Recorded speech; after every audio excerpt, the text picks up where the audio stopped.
this afternoon for our final boot camp session of this year, sponsored generously by our friends at the Berkeley Public Library. Our rep Jeff is on the call today. Thank you so much. We've been delighted to share a series of now 4 courses this past year.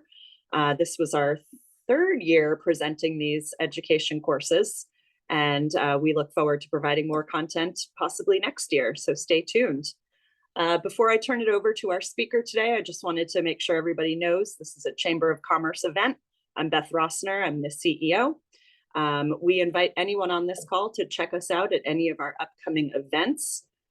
Next week, we'll be having our monthly Business After Hours networking event on Thursday the 15th. This month, we'll be over at the Ashkenaz Community Dance Center from 5 to 7 p.m. So stop by for some food and networking. That's free to everybody. And then for those interested in Berkeley politics, the Chamber is hosting the first mayoral candidate forum for the November mayoral election. That's going to be on Thursday, February 22nd at the David Brower Center from 5 to 6:30 p.m. You can claim your seat for free on our website, berkeleychamber.com. Prior registration is required for that event. So without further ado, I'm going to turn it over to Abby. Abby Feeder is a web designer who loves helping people feel confident, calm, and intentional about their online presence. She offers custom websites, site management, graphic design, and consulting services for clients, including law firms, event planners, museums, nonprofits, authors, artists, and other small businesses, perfect for this audience.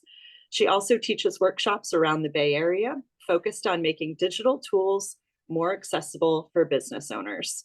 So please, let's give it up for Abby Feeder.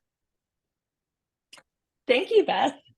Appreciate the intro. Thank you all for joining this session. Really excited to be here and to talk to you today about Google Business Profiles. We'll just go ahead and jump in. I'm going to be sharing my screen. If you have questions, please put them in the chat. I will pause a couple times throughout to check for questions. If there's anything that feels more pressing that I should pause for, Beth or Bobby, if you see any of those things, feel free to flag me if I'm missing things in the chat. And we'll have some more time for questions at the end as well. All right. So let me start sharing my screen. Here we are. Okay. All right. So today's session is on Google Business Profiles. We already did my intro, so I would just love to hear from you all. If you could put in the chat what industry you're in. Just, so as we're going, if there's any things specific to your industries that I know how to do in the business profiles, we'll mention those specifically.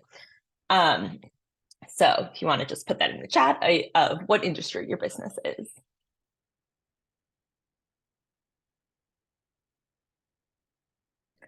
All right. So for those who don't know, a Google Business Profile is basically what shows up on Google. It shows up like in the little side panel or in Google Maps that gives more information to viewers and gives you more control over how your business is showing up. It is a completely free tool to use. And it gives you the opportunity to update your business information, all the kind of basic standard information, as well as adding things like photos and getting reviews and just kind of general things that help people learn to trust, to understand what your business is, to trust your business, and boosts it, gives it more chances to show up to your audience. Here's an example for Zachary's Pizza. We can see its profile here. So if I was searching for pizza in Berkeley or for a specific pizza place, this is what you would see, where it has these little categories here. And we'll go through more of break this down a bit in a moment. Google Business Profiles is a separate service from Google Ads or Google Analytics. We will not be covering those platforms today. There are ways they interact, but those are a separate thing. Google Business Profile is the same thing as Google My Business. So if you set this up several years ago, you may have set it up under that name. It is the same exact service and it automatically moves over. You don't have to do anything for that. Okay. Thank you all for putting in the businesses and industries, very helpful. If you would also put in just whether or not you have a Google business profile, you can get a sense of what point we're starting at.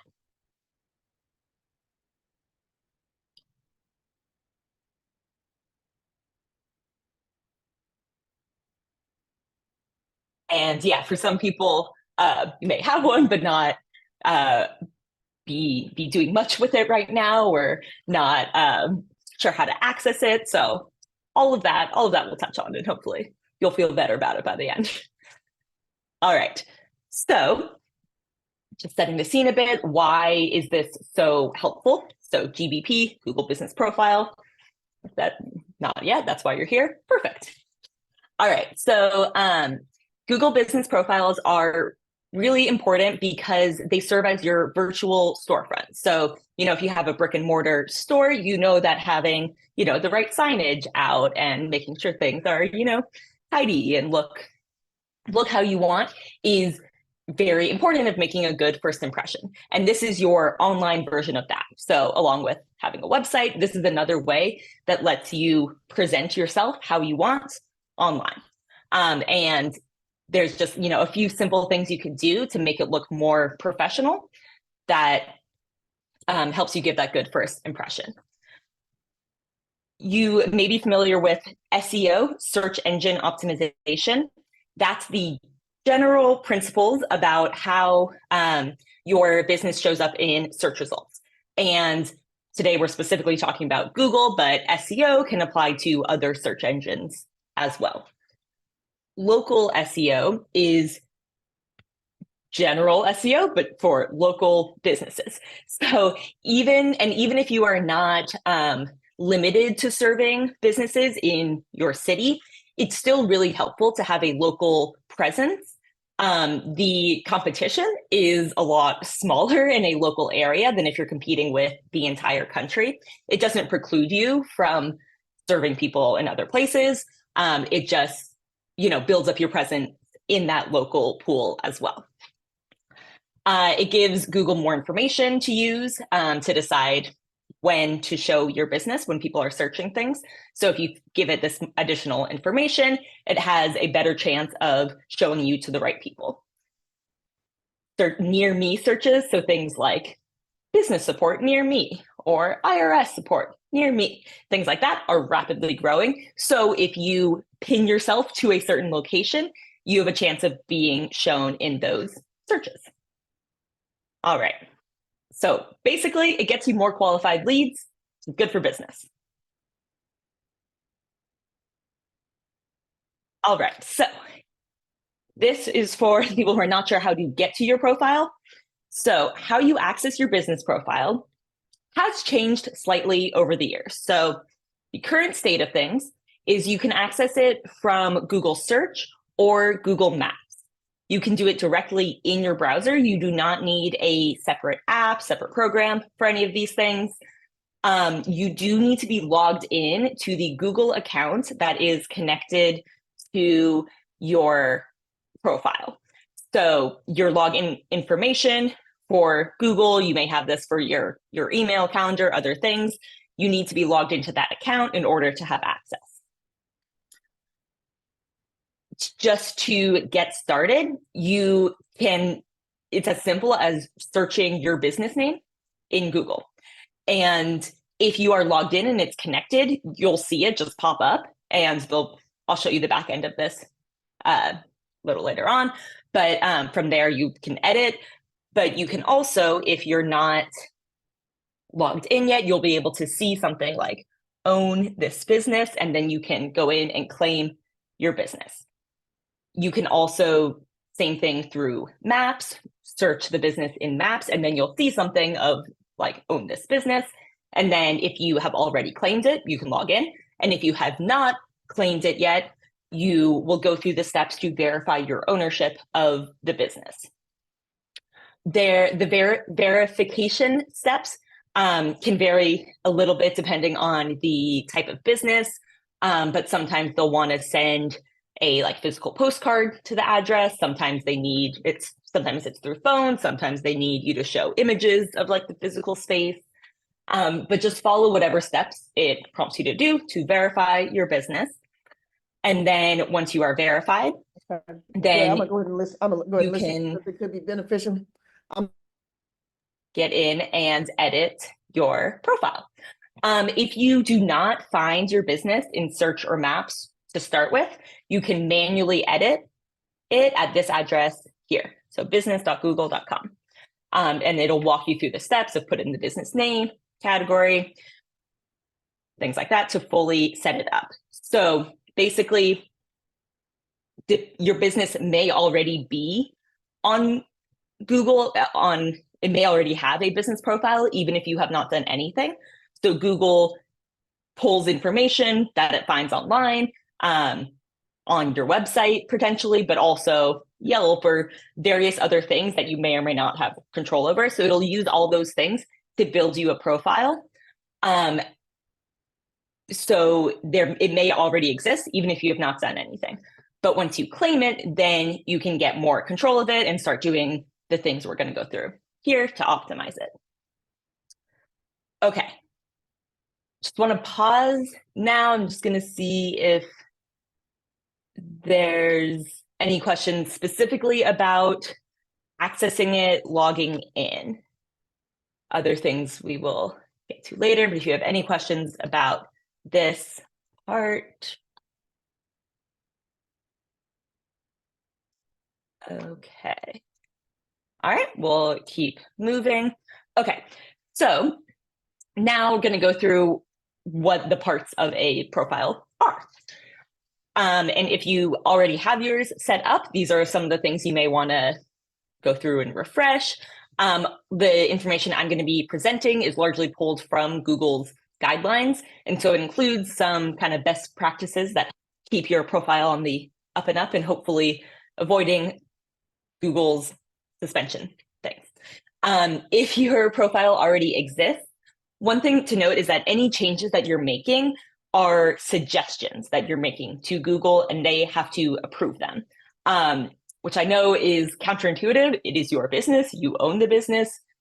It seems like you should have full control, but the profile is Google's. And so you are suggesting information, and as the owner, it's going to take your suggestions very seriously, but just something to be aware of. Google has final say. All right, so the basic, I'm going to go through three slides of information that goes into your profile. So the business name should be your business name, exactly how it appears in other places. So Google really wants you to avoid adding other keywords, like adding things to the title, just for search results. So it really wants it to match kind of the business name that you have on your website or that you have on your storefront. So make sure that that is accurate. Your business description should be a brief overview of the business, what you offer, what makes it unique. Do not include things like links, any irrelevant content, or information about promotions, sales, or specific prices. So this is the more general overview of the business and what makes it unique. Category. So category is the general grouping that you are putting your business in that helps Google know when to show your business in results.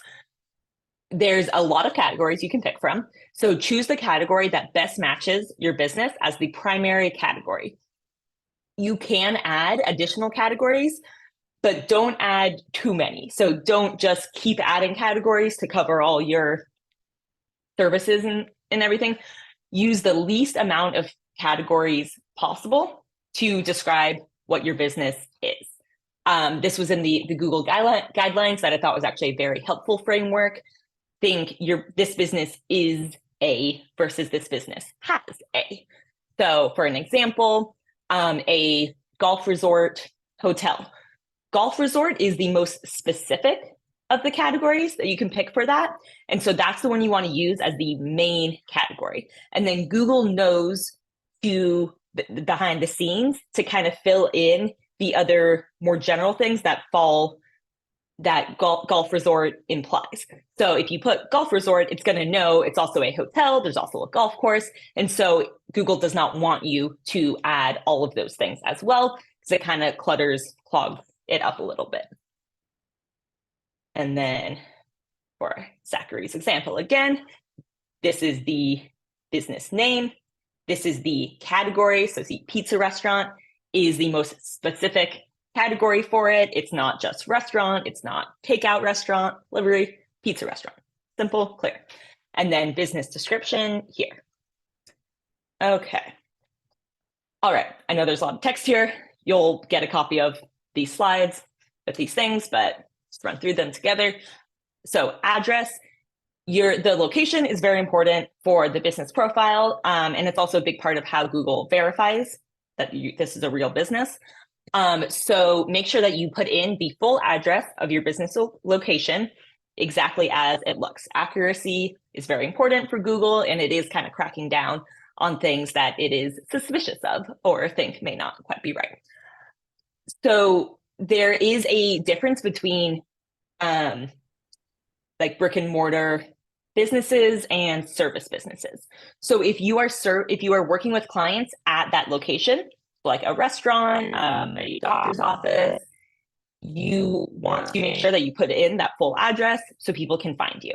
If you are not serving clients at that address, so you're a service business, like if you do house cleaning or landscaping and you go to your clients, you probably don't want to provide an address for that. So in that case, you leave it blank. When you're doing the setup, you will have to put in the registered business address, which for a business like that might just be your home address. And then that's going to be hidden. It's not going to show up for everyone. So if you have a business where people are not coming to your physical location, that address will be hidden. People won't see it on the front end. And instead, you will set a service area. Before we go to service areas, a really important thing and something that can get you flagged by Google is using fake addresses or PO boxes. Google does not like that. So make sure that you are using a real address. Big co-working space chains also are not great. There are more local co-working spaces that may actually adhere to Google's guidelines for a location. And so if you need an address like that, there's some things to look into there. But stay away from PO boxes or fake addresses or big co-working chains. All right, so if you serve a service area rather than just have a single location, you will set a geographic area for where you can provide services. You can add a few different service areas. So if you work in San Francisco and Berkeley, you can add both of those individually. You can also be a hybrid business. So, somewhere that you serve maybe food service, you have a physical location and then also deliver within a certain radius. So you can set that as well. Google general guideline is that your service area shouldn't be more than 2 hours driving distance from you. There are exceptions to that, but I think that is a helpful rule of thumb especially if you're more of a online business and you can serve people anywhere. This specific profile is helpful for that local SEO. So even if you can serve people anywhere in the US, for the profile, you probably want to keep it to a closer geographic area within around 2 hour radius from you. All right, and then hours, depending on no matter which type of those businesses you are, you're going to need to put in your hours. You can set seasonal hours, holiday hours, temporary closures. And then for certain categories of businesses, you can add hours for specific services like happy hour. Phone number. So this must be the business's phone number. It should not, if it goes to, some other business, Google's not going to like that. If you don't have one, you can set up a Google Voice phone number and use that. And my advice is only include a phone number in your profile if this is a number that you regularly answer and respond to. It does not require you to put a phone number.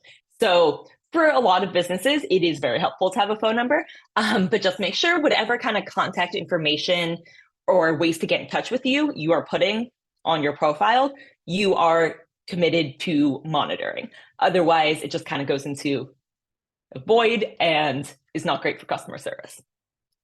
All right, and then your website. So add the URL to your website. This does not replace a website. It is in addition to it.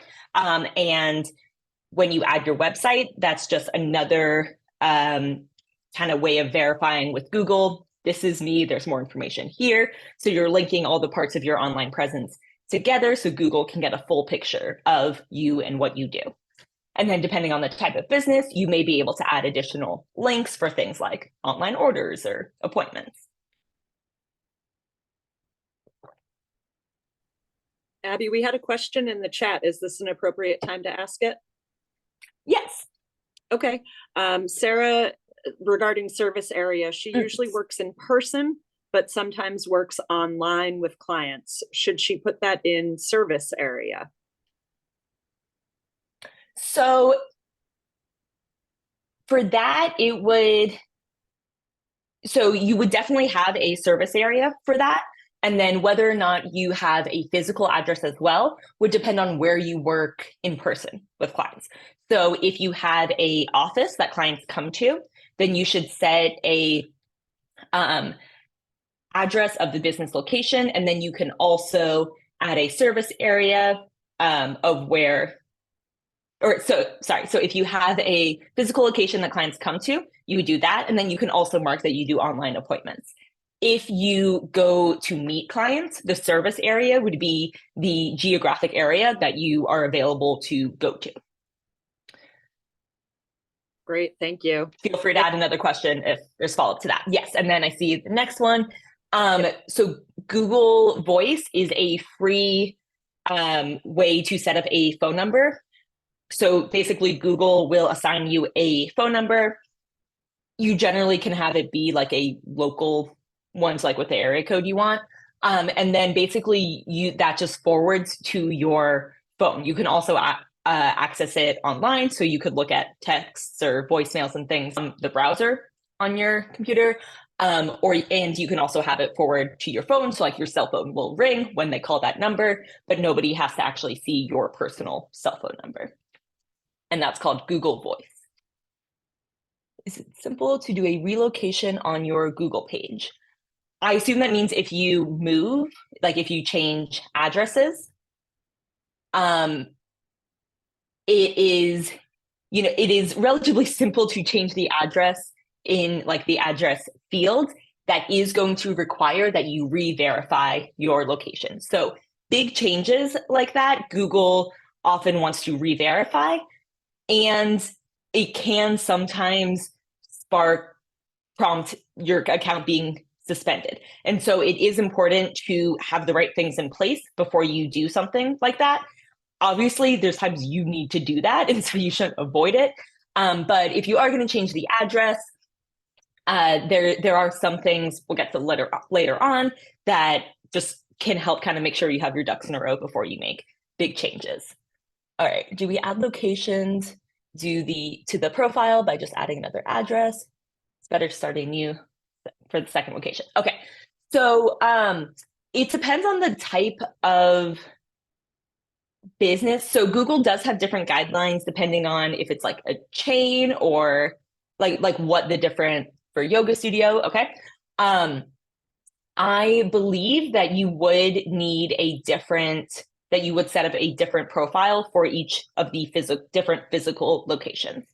And I believe Google does have specific guidelines on how best to do that. But I do believe that it would be separate profiles, and those would need to have fully separate addresses and phone numbers just to help show that they are separate locations. But they can still be under the same account. So you would log in and manage them through the same account. Okay. All right, I'm gonna keep going, keep the questions coming, and we'll pause again in a bit. All right. Okay, so this is the last chunk of the content that you're gonna add to the profile. Okay, so attributes are kind of additional tags and details that you can add to your business. A lot of these are things that you can add yourself. Some of them Google will automatically add. Like if it's a really popular restaurant, it might say very popular in San Francisco or whatever it is. So you can add things like we have Wi-Fi or there are online appointments available, and things like that just help people get a quick sense of if you have what they're looking for.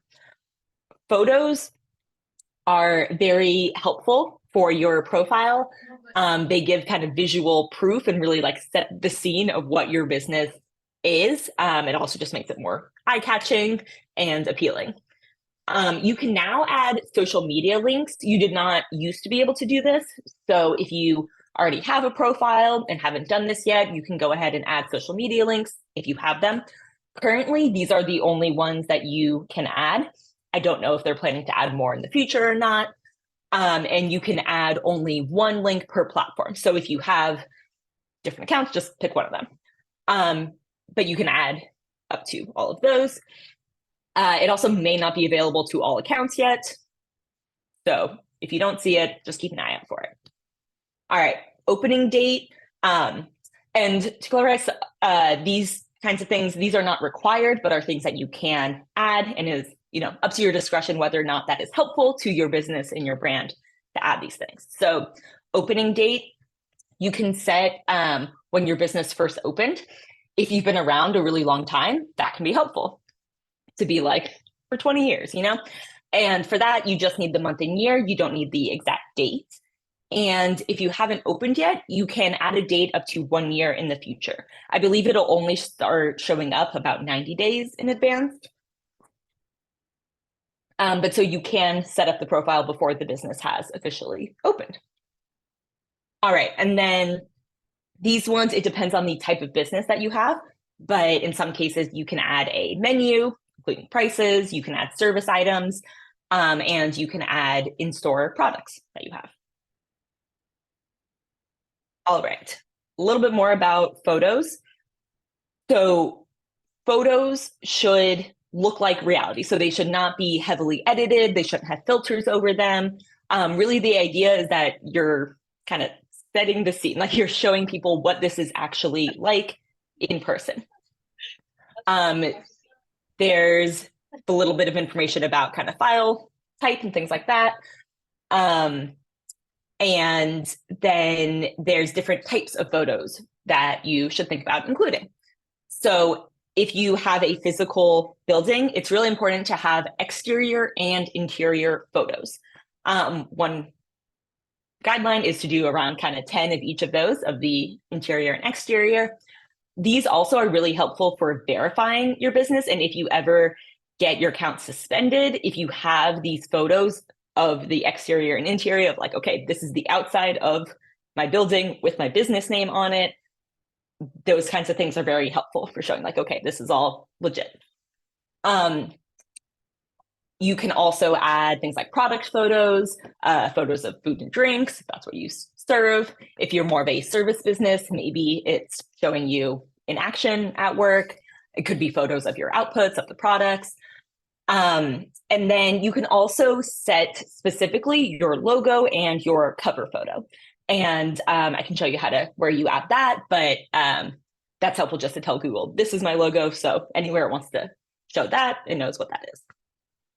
You can also add videos now. This can also be a helpful way of further verifying your presence, especially if it's something like an office building and you are like a suite inside the office building and you want to show, just make sure Google is clear on where this is, what this is. You could do a video of you walking in from the front all the way into your business, to like the door of your office, which, can help. A lot of this stuff, like it's good, it can help actual people trying to find you of like, okay, this is how we find you from the parking lot. But also can help Google verify what all of this looks like. And there's just some specs about those. Do videos and photos that you post for business appear before ones posted by customers? Great question.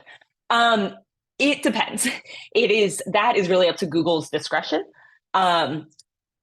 It takes you're as the owner, when you're posting photos, videos, or posting like content updates, you get like additional weight with your posts.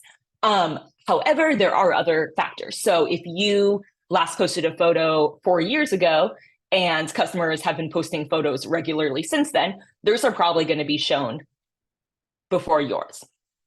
So there's different variables that go into Google's equation. Your things do carry more weight than the average person's, but there's other considerations. So it's not that black and white, unfortunately. All right.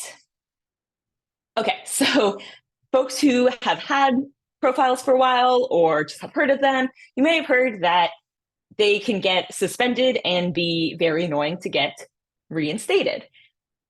This happens and can be a huge pain. The important thing is not to panic. There are some things that you can do to help avoid this potentially happening. It is all up to Google ultimately. None of us have full control over this.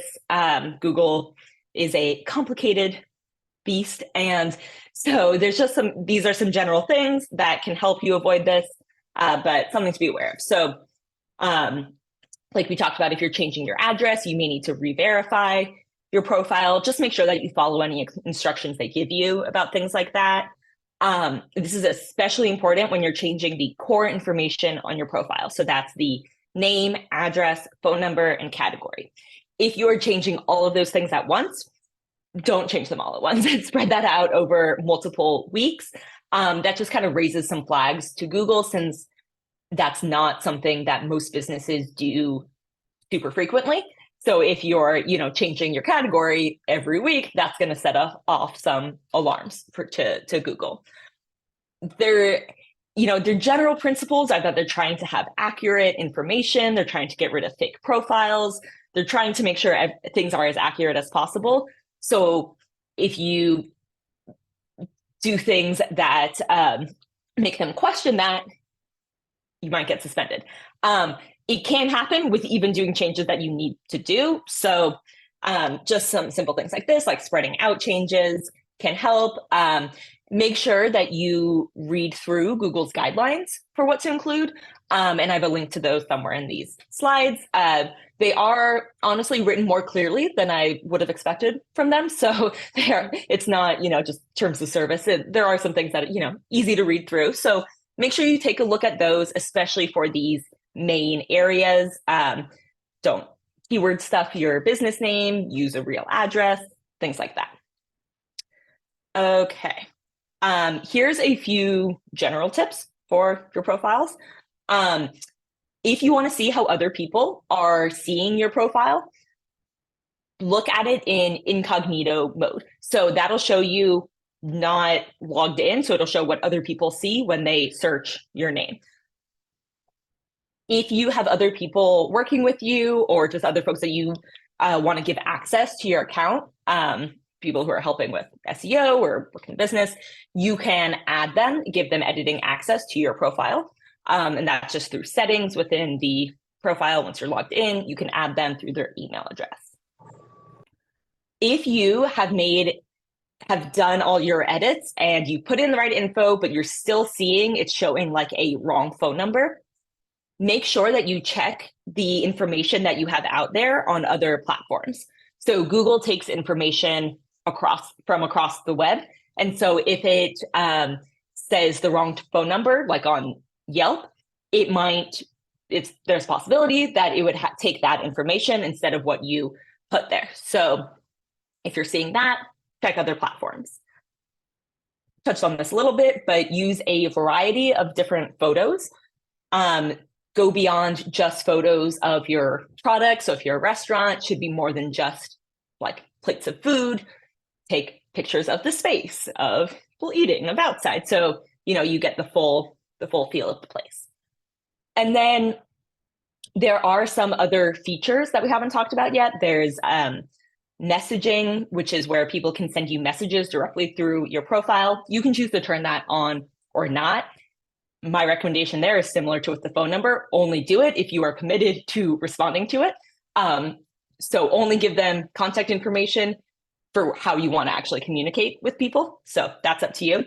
Q&A feature is a little different. It's a little, the expectation is less immediate than with like a messaging feature. So I do recommend utilizing this. And this just has, this also, you can submit questions yourself. So other people can submit questions that then you can put your answer, but you can also submit questions yourself for things that you think it'd be helpful for people to see.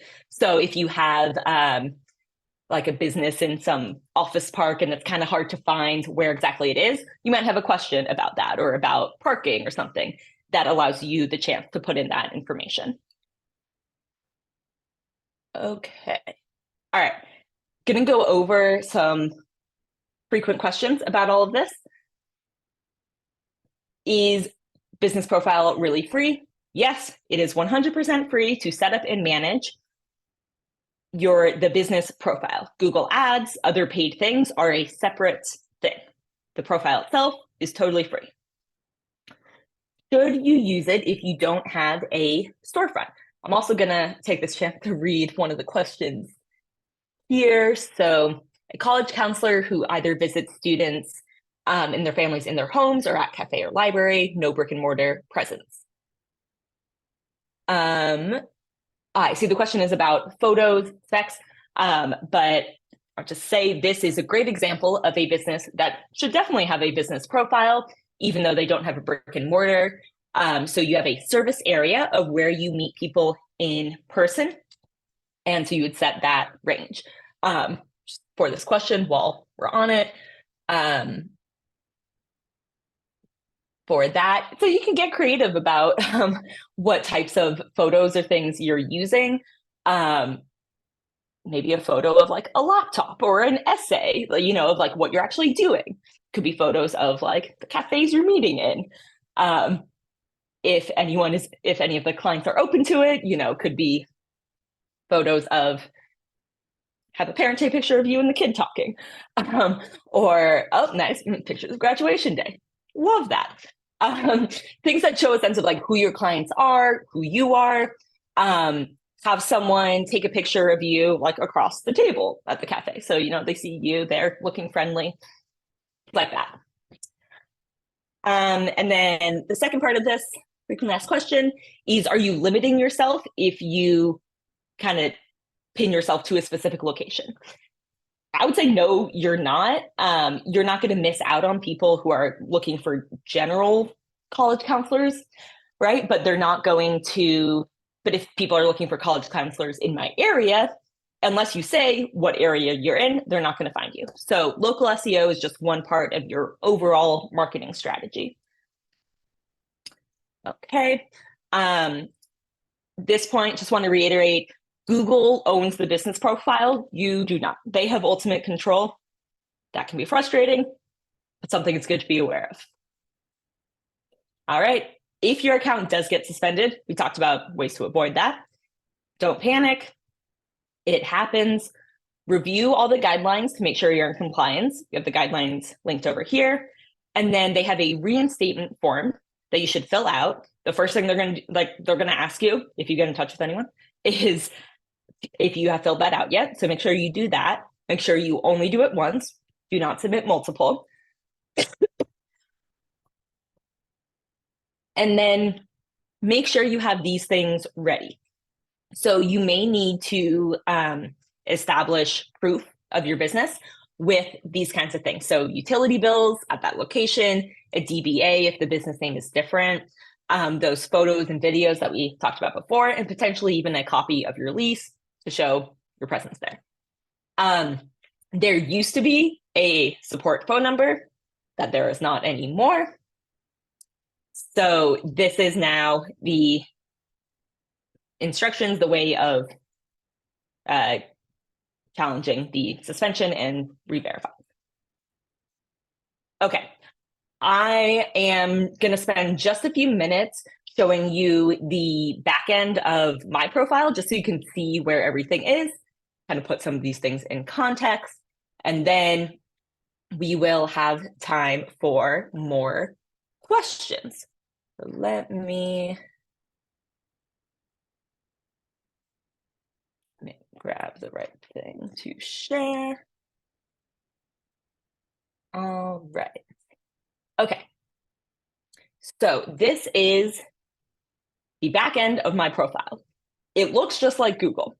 So you can access your profile just by typing in the name of your business.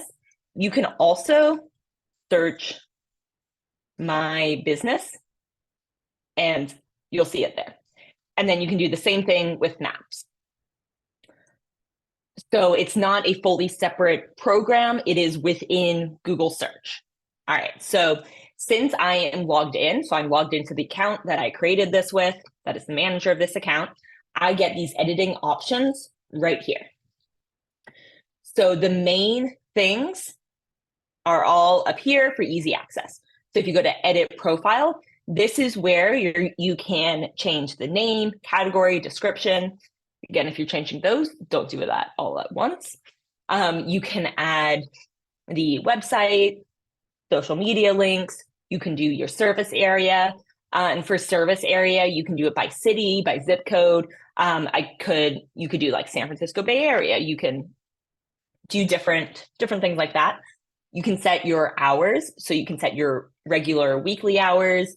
And then you can set special hours. So if you are taking a winter break, you can set that ahead of time so people will know not to expect a response from you.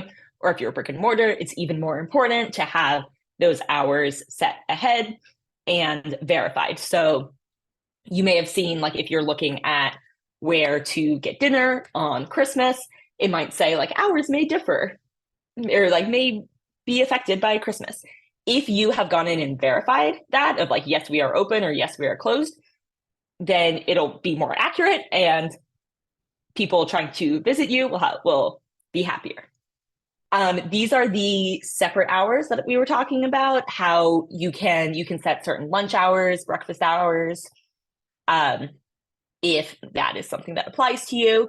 And then you can also add, these are some of the attributes that I have available for different businesses. It's going to give you different options. So for me, for service options, it lets me choose if I offer online appointments or not, and what languages. And again, the options do change based on the business. So just go through what you have available to you and fill things out as it makes sense to. All right, so that's the profile. You can also go through reviews. We haven't talked much about Google reviews. Reviews are great, very important, very helpful. If you want to ask people for reviews specifically, you can send them a link that will take them directly to your page. So you can access that here so it's ask for reviews. It's also, if you, in your side panel, look here, get more reviews, it'll open the same thing. And then it'll give you this link that you can copy, and that'll take someone directly to your profile to leave a review. Google reviews are super helpful. It shows, right there. And it is also helpful if you respond to the reviews. That gives you a chance to show a little bit more of your personality also. So, I mean, it's nice, of course, to say thank you, but it also gives you the chance to, if someone leaves a less than 5-star review and you want to comment on it, it gives you the chance to do that and just show your personality and how you respond to things there. This is the messaging feature. So this is why it says my profile is not fully filled out, because I don't want to turn on the messaging feature, because I don't want to have to respond to those. I'd rather people just email me. But that is something you can turn on if you find that helpful. You can, as you can see, you can also add phone number, add additional information there, and then you can add services, products. I was able to add a booking link, so I have a link directly to my Calendly. If you have if you take online orders, you can add that link, and then you'll see order online pop up there as a nice little button. You'll see here, Google wants you to spend money. And so it's going to push its advertising tools in here. Again, Google Ads is a separate service. It does integrate, so you can access it through here, but you don't have to. Okay. Any questions about the back end of this? Let me open chat here. Google Exception. Yes, they're ads, trying to get you to do ads. Well, we have a class in Google Ads. Not from me. That is not my area of expertise, but perhaps there is someone else in the network.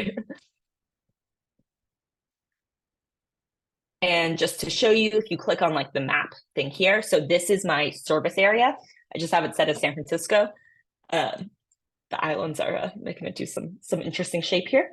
But this is a service area, so that helps, Bay Area web designers. Let me show up there. You can also take a look at so this is how it would show up in Maps. You can see the information here.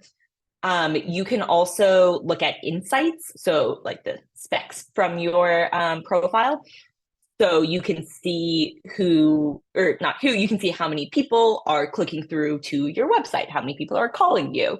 If you have a physical location, you can also see how many people are clicking like the directions button from there, which is kind of cool. Okay. All right. I will go through these questions. Anything specific to like how to edit things, change things on like the back end of your profile. So while we're here, I'll show you these 3 dots up here. This opens a menu that then you can click into settings. And this is how you would do things like add other users. And there's some other features and things that you can use here. Linked accounts, other things that you can do with. You can also transfer ownership of a business, which might some of those things.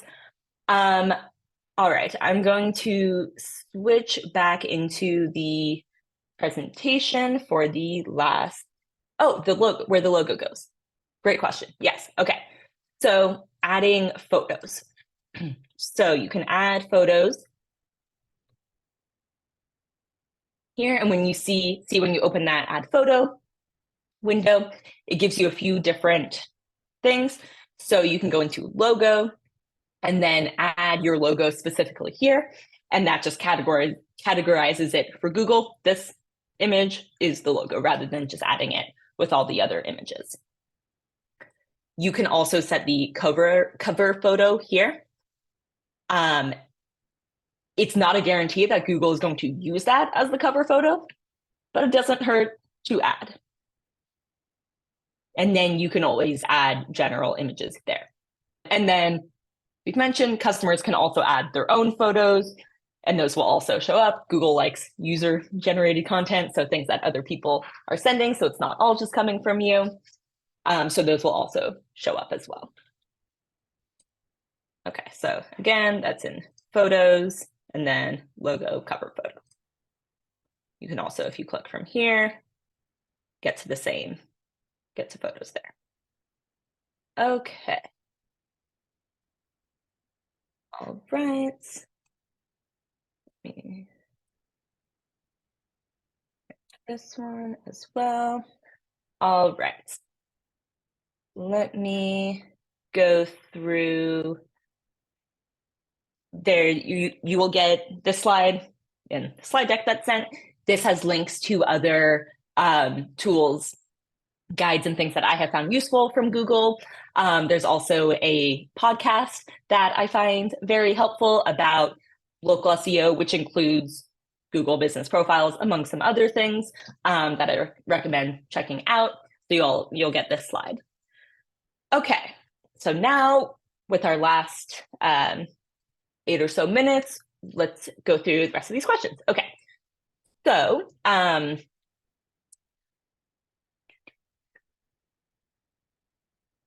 can you change the business email, or will that get you suspended? Good question. I am not if they let you change the email, it shouldn't get you suspended. I believe that you can change the email associated with it. You can definitely transfer ownership of the account, like to a different person, different email.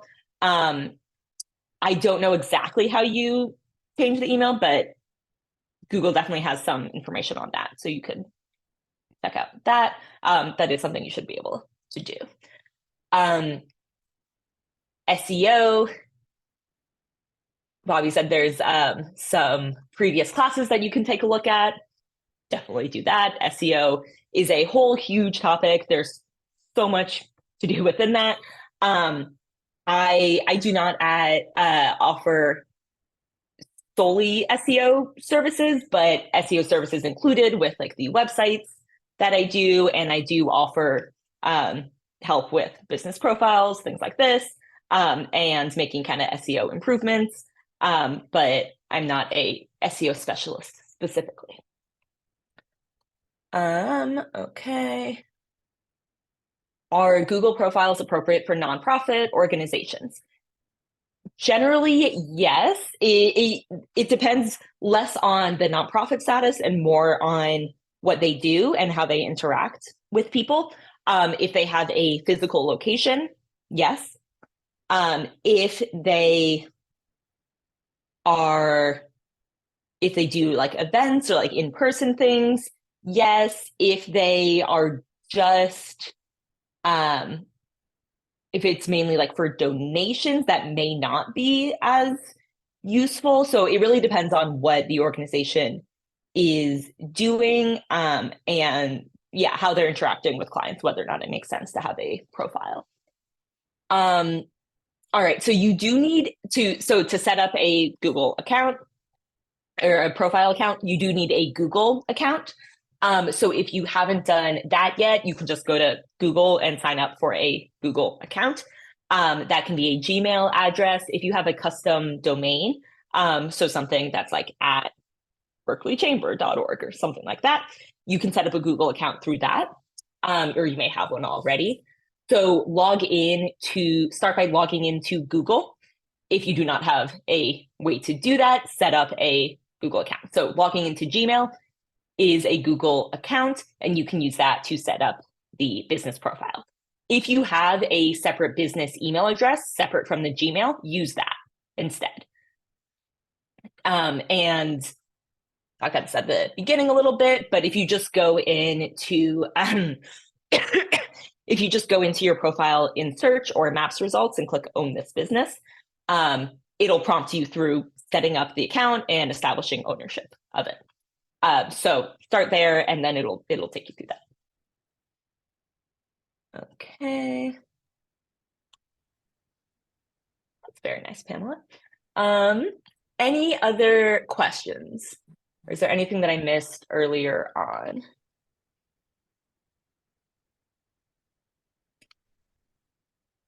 Abby, thank you so much for this wonderful, highly valuable workshop. I feel like we're all getting a lot out of it, chamber staff included. So yeah, if there's any last minute questions, please feel free to throw it real quickly into the chat.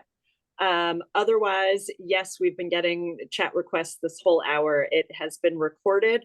We will be uploading this to our YouTube channel. Everybody who registered for today's link will automatically be emailed a copy of that recording along with all of Abby's contact info, how to schedule a consult with her, in addition to what she has up on the screen right now. So never fear, we'll get all of this info over to you. Abby, thank you so much. It seems like we all take for granted Google, and you've opened our eyes to all of the tools and tips and tricks for maximizing our business profile. So thank you. Thank you to the Berkeley Public Library for this very generous sponsorship so that the Chamber can continue to provide this content to the business community. So I'll leave it here 30 more seconds if there's a question in the chat. Otherwise, I hope you all have a great rest of your day. I hope we see you at an upcoming chamber event. Visit berkeleychamber.com to see our event schedule and to check out membership. So thanks, everyone. Have a great day. Okay, it looks like we're good. Abby, thanks Awesome. again. We'll go ahead and start uploading and we'll get this out to everybody this afternoon. That was Perfect. so Great. rad. And I'll I send loved over. it. I think that was one of my favorites, and I say that a lot of the time, but it just was so practical and